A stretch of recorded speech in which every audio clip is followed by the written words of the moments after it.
এই মুহূর্তে রাজ্য রাজনীতি কার্যত সন্দেশখালী বিতর্ককে কেন্দ্র করে তোলপাড়।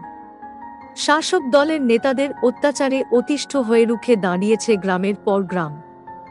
জমি দখল থেকে শুরু করে মেয়েদের উপর অত্যাচার। নেতাদের বিরুদ্ধে রয়েছে একাধিক অভিযোগ। আজ থেকে 4 দশক আগে ঠিক এমনি চিত্র ধরা পড়েছিল উত্তম কুমারের অমানুষ ছবিতে। সন্দেশখালীর সঙ্গে সেই সিনেমার রয়েছে গভীর সংযোগ।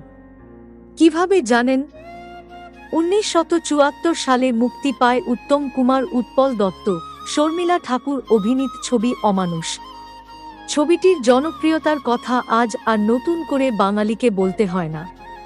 হিন্দি ও বাংলা উভয় ভাষাতেই রমণীয় চলে এই ছবি। অমানুষ ছবির দৃশ্য জুড়ে ফুটে উঠেছিল সন্দেশখালীর নদী, মাঠঘাট, সুন্দরবনের জঙ্গল।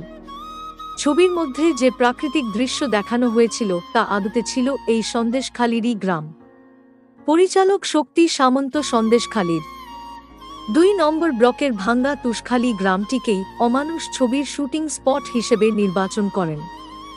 শক্তিপদ রাজগুরুর লেখা নয়া বসত উপন্যাস অবলম্বনে অমানুষ ছবির শুটিং চলেছিল সন্দেশখালীর জল ও স্থলভাগ জুড়ে।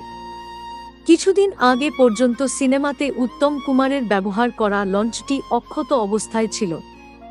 আজও রয়েছে পিডব্লিউডির সেই পুরনো বাংলো যেখানে থাকতেন উত্তম কুমার। সারাদিন শুটিংয়ের পর বিকেলে গ্রামের মানুষদের সঙ্গে আড্ডা দিতেন তিনি।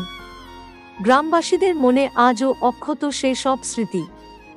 শুটিংয়ের মাঝে একদিন সন্ধ্যার সময় সন্দেশখালীর ঘন জঙ্গলের মধ্যে পথ হারিয়ে ফেলে লঞ্চের চালক।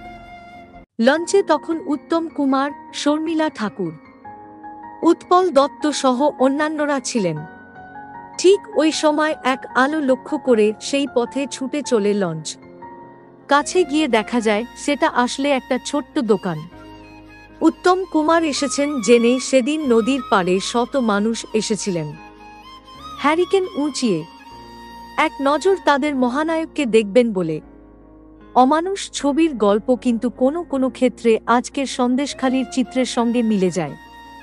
নারী নির্যাতন, গরিবদের উপর অত্যাচার, অন্যায় বিচারের বিরুদ্ধে সংঘবদ্ধভাবে গোটা গ্রামের লড়াই আজকের সন্দেশখালীর চেহারা মনে করিয়ে দিচ্ছে 4 দশক আগের সেই সিনেমার গল্প। ছবিতে মহিম ঘোষালের অত্যাচারের বিরুদ্ধে প্রতিবাদে গর্জে উঠেছিল গোটা গ্রাম। ঠিক আজ যেমন শাহজাহানের বিরুদ্ধে প্রতিবাদ জানাচ্ছেন সন্দেশখালীর গ্রামবাসীরা। তবে শুধু অমানুষ নয়, বিগত কয়েক দশকে ছবি নির্মাতাদের শুটিংয়ের জন্য অন্যতম পছন্দের স্থান হয়ে উঠেছে এই সন্দেশখালী।